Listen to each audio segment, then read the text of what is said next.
Hello everyone, I'm JJ Benham and welcome to another video. So for this video, we are going to be doing a rundown on sci-fi and fantasy books coming out in June 2024. Now, I appreciate it's pretty late in the month at this point, so I'll hold my hands up and say I apologise for that. It's been a very busy month, but without further ado, we'll get straight into it. These are my most anticipated reads for June 2024. Some of these books, I think most of them are already out, but these are the books that I'm sort of most looking forward to. Again, this isn't an exhaustive list, but yeah, like I say, I've said it 3 times now. These are the books that I'm sort of most interested in after reading the synopsis, and yeah, we'll get straight into it. So we're going to be tackling the fantasy books first. So the first fantasy book that I've spotted, which comes out, or sorry, it came out on June 18th. This is The Witchstone by Henry H. Neff and published by Blackstone Publishing. This book sounds really, really interesting in my opinion, and I'll get straight into the synopsis.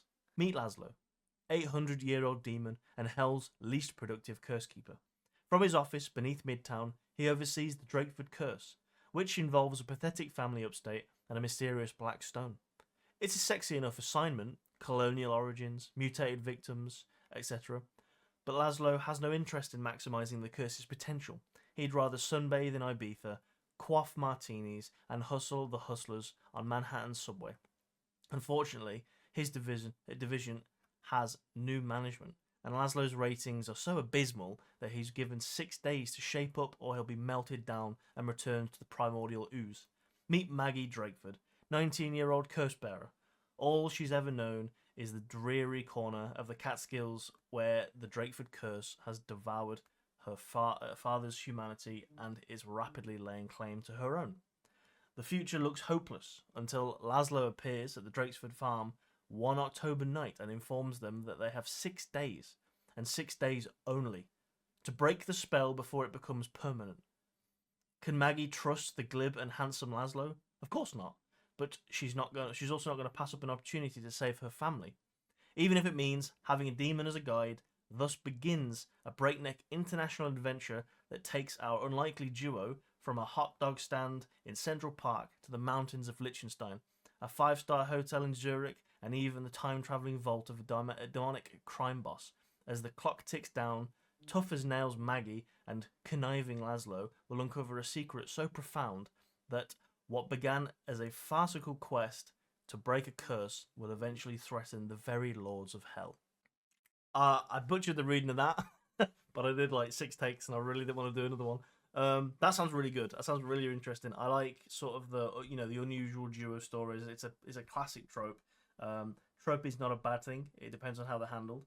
But it sounds really interesting. I like anything with demons in it. I think it's quite cool. So yeah, curses, demons. It says obviously the mutating victims and all that sort of stuff. It sounds really, really interesting. I like that he's sort of a layabout, lazy sort of demon. I think that's quite a nice take on it. And he's been forced to sort of up his game and sort of, you know, for his own benefit, and obviously for Maggie's benefit as well. So I think this could be quite a nice story. Actually, we've got a demon and obviously a cursed lady working together. So yeah, sounds pretty interesting. We'll move straight on to the next fantasy book. Next up, we have The Daughter's War. This is by Christopher Buehlman. I hope I said that right. And this is published by Tor Books. The synopsis is as follows. Galvicha to her 3 brothers, 2 of whom the goblins will kill, has defied her family's wishes and joined the army's untested new unit, the Raven Knights. They march towards a once beautiful city overrun by the goblin horde, accompanied by scores of giant war corvids. Made with the darkest magics, these fearsome blackbirds may hold the key to stopping the goblins in their war to make cattle of mankind. The road to victory is bloody, and goblins are clever and merciless. The Raven Knights can take nothing for granted, not the bonds of family, nor the wisdom of their leaders, nor their own safety against the dangerous warbirds at their side. But some hopes are worth any risk. I am a huge fan of fantasy and D&D, and I think this setting's really, really interesting. What's not to like? It's got goblins, it's got giant warbirds that were created by dark magic. I don't know. It sounds quite simple from the sort of premise, but I think that it's got the sort of makings to be a really interesting story. Definitely one on my read list. I will probably do a review of this in the next few months. I've got quite a big read list actually. Yeah, I don't know. I think it sounds like it could be quite simple, but I don't think that's a bad thing at all. I think sometimes a good simple story is what we need, especially with some of the other stories that are like really really sort of high concept, overarching plots with loads of subplots. It can get quite sort of tricky to follow unless you're like really invested. This sounds like a nice change of pace. But we'll get straight into the sci-fi books next. So for sci-fi, we have Service Model. This is by Adrian Tchaikovsky, and this is published by Tordicom Publishing. This is an Adrian Tchaikovsky book, so I'm definitely interested from the get-go. I am just about to be about 2/3 through I'm just about to finish the second book in his Children of Time trilogy. I really really enjoyed the books so far, and I'm very sort of looking forward to getting into the third one. I think I'm going to give it a break, to be quite honest, because it's quite a lot, and they're sort of big reads. But yeah, really enjoyed it. I'm going to be throwing out a review of Children of Time very soon, and then obviously Children of Ruin once I finished it. Yeah, this is Service Model, and the synopsis goes as follows: Humanity is a dying breed, utterly reliant on artificial labour and service. When a domesticated robot gets a nasty little idea downloaded into its core programming, they murder their owner. The robot discovers they can also do something they never did before. They can run away. Fleeing the household, they enter a wider world where they never knew existed, where the age-old hierarchy of humans at the top is disintegrating into ruins, and an entire robot ecosystem devoted to human well-being is having to find a new purpose. What's not to like? Always a huge fan of AI stories. I think AI is, to be quite honest, I think AI has been overdone in the past few years, especially in movies. There's been a recent movie on Netflix that's, well, to be completely honest, absolutely terrible. I'll let you figure that one out. I might do a review on it, to be fair. I might do movie reviews. Who knows? If that's something you're interested in, then let me know. But yeah, this sounds really good. It's an AI story. Adrian Tchaikovsky. I trust him with sci-fi. I think his books are great. And I think this could be a really cool story. And I like the idea of sort of, it's a classic idea. It's nothing. I wouldn't say this is anything groundbreaking or anything new, but I think that with adding Adrian Tchaikovsky's sort of style and his way of thinking to this story could be really good. So I'm really looking forward to this. And I also forgot to say when this is out. This is out on June 4th, and while I'm thinking about it, The Daughter's War in the fantasy section is out June 25th, so in a couple of days. But that's Service Model by Adrian Tchaikovsky. We'll get straight on to the next sci-fi book.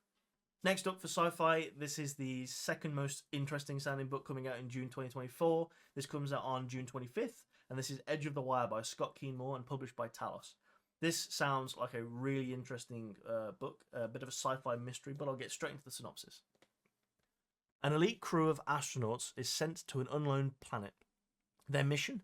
To wire the planet within the all-encompassing and all-knowing system of artificial intelligence known as the goo. It's hard to remember a time before the goo, and even harder to imagine a future without it. The advanced AI system anticipates humanity's wants, needs, and desires, and seems to have an unfailing omniscience.